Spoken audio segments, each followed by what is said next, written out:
Nah,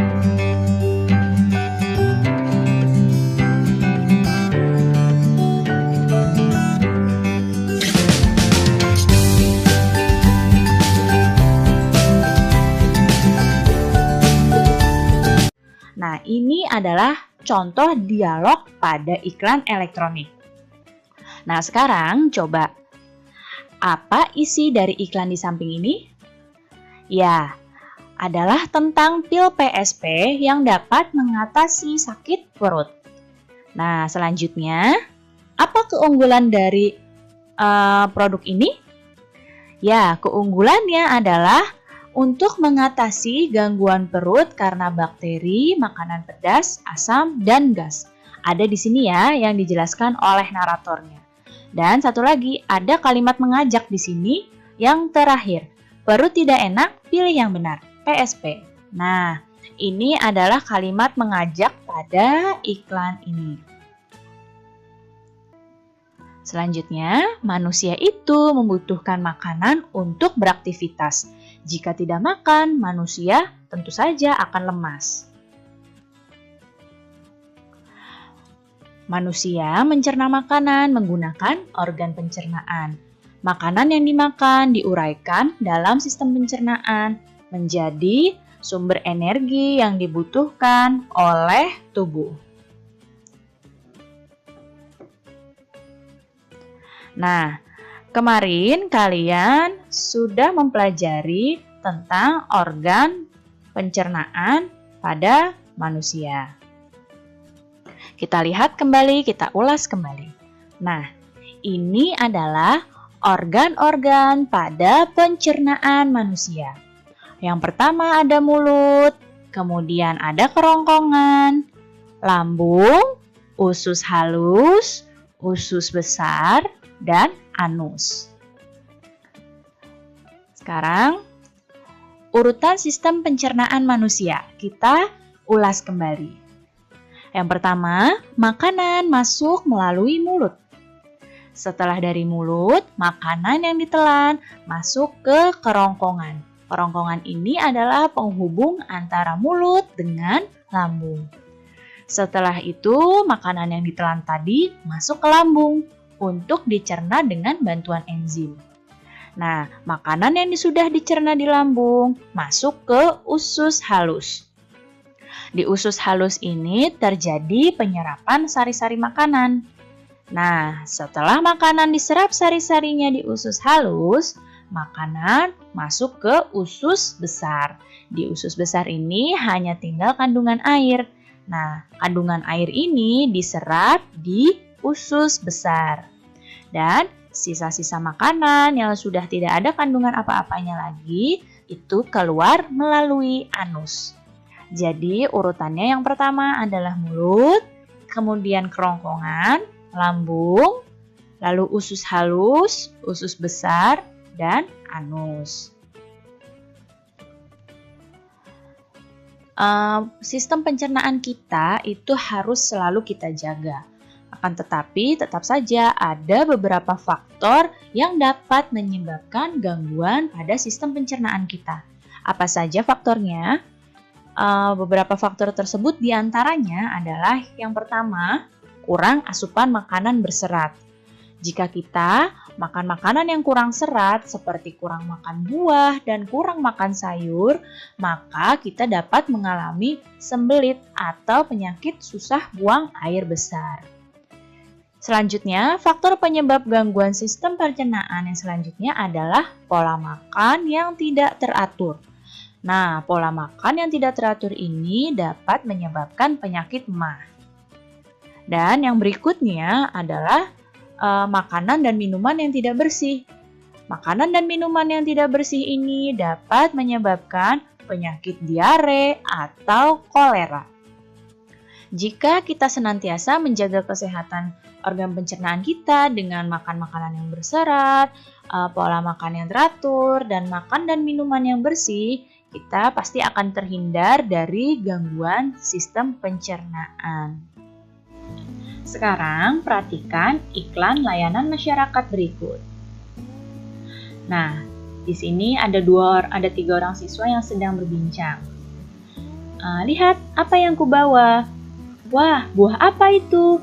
Mengapa warnanya ungu kemerahan? Ini buah naga impor loh, tidak ada duanya. Kalau buah naga lokal itu warnanya putih, sementara ini warnanya unik sekali. Oh, buah naga ya? Aku juga suka membeli buah naga, tapi aku membeli buah naga hasil petani lokal saja. Manfaat dan rasanya juga sama, harganya juga jauh lebih murah. Meskipun warnanya berbeda, bukankah itu tidak memengaruhi manfaatnya? Iya, kalau kata ayahku, buah produksi petani lokal itu lebih segar sebab jalur distribusinya lebih pendek. Berbeda dengan buah impor yang membutuhkan banyak pengawet sebab jalur distribusinya lebih panjang. Jadi, selain produksi petani lokal ini lebih aman untuk dikonsumsi, kita juga turut membantu memberdayakan petani lokal kita. Oh, begitu ya. Aku jadi mengerti sekarang. Aku akan memberitahu ayah dan ibuku juga untuk membeli produk buah lokal mulai dari sekarang. Nah, iklan layanan masyarakat ini isinya adalah tentang ajakan untuk mengonsumsi buah-buahan lokal. Nah, coba apa keunggulan dari buah-buahan lokal berdasarkan iklan ini? Ya, keunggulannya adalah yang ibu beri garis merah nih. Keunggulannya adalah buah lokal itu lebih segar dan tidak berpengawet karena jalur distribusinya lebih pendek. Produksi petani lokal lebih aman dikonsumsi dan kita juga turut memberdayakan petani lokal. Ya, siapa di sini yang suka makan buah-buahan? Wah, bagus sekali kalau kalian suka buah-buahan. Buah itu merupakan sumber vitamin dan mineral. Oleh karena itu, buah sangat baik untuk dikonsumsi. Buah-buahan mengandung vitamin, mineral, dan zat antioksidan yang dapat meningkatkan daya tahan tubuh. Tubuh menjadi sehat dan kuat. Selain itu, buah-buahan juga mengandung serat. Serat sangat baik bagi organ pencernaan kita, karena serat dapat memperlancar saluran pencernaan dan dapat mencegah penyakit sembelit. Nah, lihat di sini ada anak yang sedang makan buah apel dan buah jeruk. Kira-kira apa ya manfaat buah apel dan jeruk? Berikut kita akan bahas beberapa manfaat buah-buahan. Di sini Ibu akan bahas beberapa saja ya. Yang pertama, ya, ini adalah buah jeruk. Manfaatnya, jeruk ini memiliki banyak kandungan vitamin C, mengontrol tekanan darah, dan melancarkan sistem pencernaan. Buah selanjutnya, ya, ini adalah apel. Manfaatnya, menurunkan kolesterol, membantu membersihkan sisa kotoran di usus besar, dan mengandung banyak serat dan antioksidan. Buah yang selanjutnya ada buah nanas. Nah, nanas ini mengandung mangan yang dapat meningkatkan kepadatan tulang. Dan juga buah nanas dapat menurunkan kolesterol. Nah, ini adalah buah yang tadi dibahas oleh anak pada iklan. Ya, ini adalah buah naga. Buah naga ini membantu menurunkan resiko diabetes, meningkatkan kekebalan tubuh, dan juga membantu mencegah kanker. Selanjutnya, ada buah pisang. Manfaatnya untuk mencegah peradangan pada lambung dan menangkal efek kerusakan jaringan dan sel tubuh. Selanjutnya, buah pepaya. Ya, pepaya ini dapat mengurangi resiko kanker, meningkatkan kesehatan jantung, dan melancarkan pencernaan. Nah, sekarang lihat di sini ada anak yang sedang belajar dan ternyata di bukunya dia menemukan gambar orang yang sedang membatik. Dan ternyata salah satu temannya pernah belajar membatik di kota Jogja.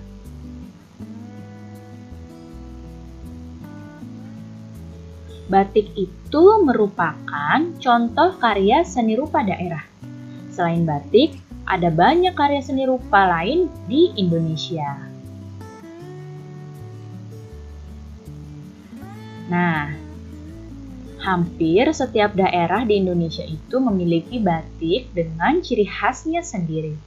Batik adalah kain bergambar yang dibuat khusus dengan menggunakan malam, yaitu sejenis lilin, dan pengolahannya diproses dengan cara tertentu. Batik biasanya dibuat menggunakan alat yang disebut canting. Lihat pada gambar, cantingnya ini, yang ibu tunjuk dengan panah. Dan lilin malamnya, nama lilinnya malam ya, itu ditaruh di sini, di cantingnya ini. Nah, kalau sudah di kain, malamnya akan berbentuk seperti ini. Ya, jadi ini adalah alat untuk membatik. Nah, selain batik, ada beberapa karya seni rupa di Indonesia. Yang pertama nih, ada batik ya. Di sini kerajinan tangan pada kain yang dilukis dengan canting dan malam. Ada anyaman. Anyaman ini adalah teknik berkarya dengan mengatur bahan dasar dalam bentuk silang menyilang, tindih menindih, dan lipat melipat. Ada juga ukiran. Nah, ukiran ini adalah karya seni yang dihasilkan dengan mengolah permukaan benda dengan cara dipahat. Dan ada gerabah.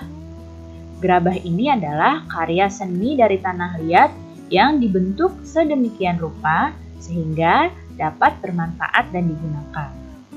Selain batik, anyaman, ukiran, gerabah, masih banyak lagi karya seni rupa lain di Indonesia. Pernahkah kamu mendengar kata-kata pembangunan sosial budaya? Dan tahukah kamu tentang pembangunan sosial budaya? Pembangunan sosial budaya adalah pembangunan yang mencakup kehidupan sosial budaya di masyarakat. Peran masyarakat dalam pembangunan sosial budaya diwujudkan melalui kegiatan dalam sebuah adat istiadat. Di Indonesia ada banyak adat istiadat. Nah, berikut beberapa adat istiadat yang berperan dalam pembangunan sosial budaya di masyarakat Indonesia.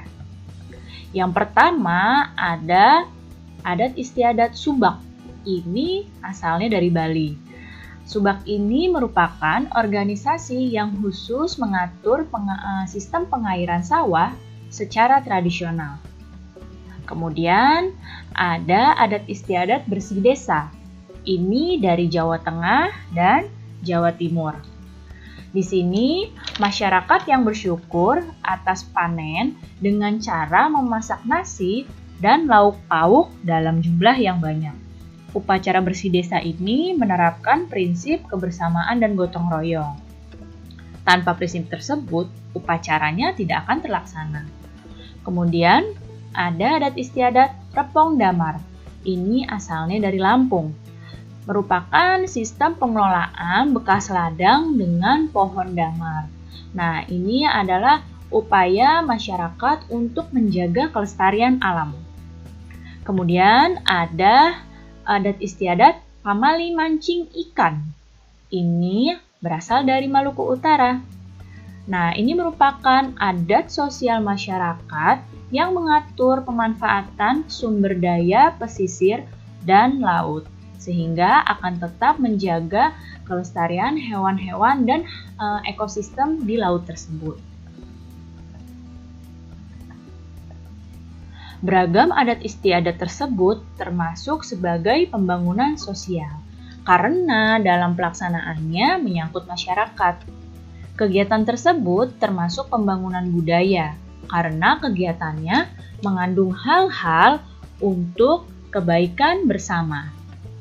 Nah, dari beberapa contoh peran kegiatan masyarakat yang disebutkan tadi, masih banyak lagi ya tradisi budaya di Indonesia. Nah, bisa kalian lihat pada gambar ini, Indonesia itu merupakan negara yang sangat kaya akan keragaman, seperti suku, bangsa, agama, budaya, adat istiadat, serta kegiatan ekonomi.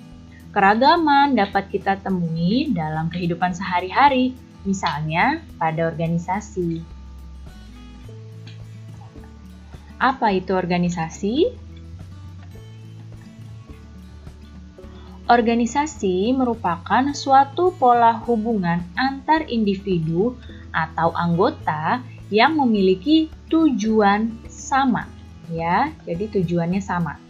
Tujuan ini menjadi pemersatu anggota karena dilaksanakan dengan semangat kebersamaan. Nah, salah satu organisasi di Indonesia adalah organisasi petani. Nah, dalam organisasi itu kan ada banyak keberagaman. Nah, berikut contoh keberagaman budaya yang ada di Indonesia. Ada keberagaman adat istiadat, ada keberagaman rumah adat, ada keberagaman kesenian daerah, keberagaman suku, dan keberagaman bahasa. Keberagaman merupakan kekayaan bangsa Indonesia. Keberagaman bukan berarti menjadi alasan untuk terpecah belah. Persatuan sangat diperlukan ya dalam pelaksanaan pembangunan nasional. Oleh karena itu, sudah seharusnya kita menjaga keberagaman karena hal ini merupakan kekayaan yang tidak ternilai harganya. Bagaimana sikap dalam menjaga keberagaman? Nah, berikut adalah beberapa contoh sikap dalam menjaga keberagaman. Yang pertama, kita harus menyadari bahwa keberagaman adalah hal yang biasa dalam kehidupan. Ya, jadi dalam kehidupan kita itu pasti segala hal itu banyak keberagamannya. Kemudian, sikap yang selanjutnya yaitu mengembangkan sikap toleransi. Yang berikutnya, kita mempelajari kebudayaan-kebudayaan yang ada di Indonesia. Selanjutnya, menjadikan keberagaman yang ada di Indonesia sebagai suatu kebanggaan dan memanfaatkan keberagaman untuk bekerja sama. Jika sikap dalam menjaga keberagaman ini terus dijaga, maka akan tercipta masyarakat yang damai.